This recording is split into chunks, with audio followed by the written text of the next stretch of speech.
कहानी की शुरुआत एक जंगल में होती है, जिसमें एक लड़का जंगल में जाता है और वह चला ही जाता है। और इस कहानी में उसको आगे जाते हुए एक शेर दिखाई पड़ता है और देखते ही वह घबरा जाता है और वह उससे बचने के लिए झुकता है, लेकिन वह शेर बूढ़ा था इसलिए वह हमला नहीं करता है। लड़का थोड़ा निराश हो जाता है, फिर वह वापस उसी दिशा में चला जाता है।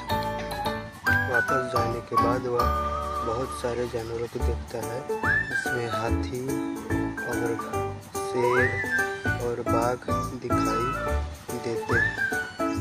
और फिर वह कुछ आगे जाता है, उसको बंदर भी दिखाई देते हैं और जिराफ का झुंड दिखाई देता है और सियारों का झुंड, फिर जिराफों का झुंड दिखाई देता है।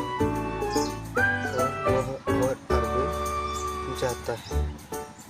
जाने के बाद इन सब से बचते हुए वह एक नदी किनारे पहुंचता है, जहाँ पर उसको साफ पानी और कुछ नारियल के पेड़ दिखाई देते हैं। अब वो वहाँ जाकर के आराम महसूस करता है और वह वहाँ पहुँचने के बाद वहाँ की पानी से हाथ धोता है और कुछ कपड़े निकाल कर हवा लेता है और साथ में नहाता भी है।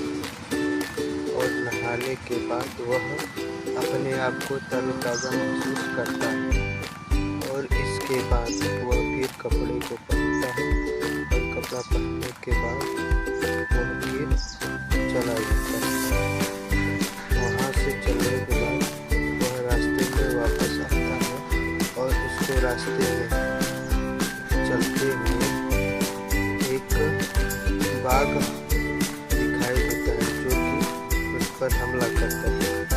और लेकिन वह बाघ से बचने के लिए फिर पीछे मुड़ता है और उसके सामने दौड़ते हुए आता है और आते ही उसके नीचे झुक करके आगे भाग जाता है और वह दौड़ करके निकल जाता है और बाघ उसको देखता रह जाता है।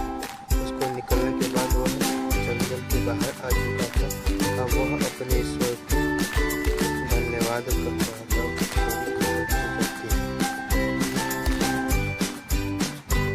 कहानी समाप्त हो जाती है।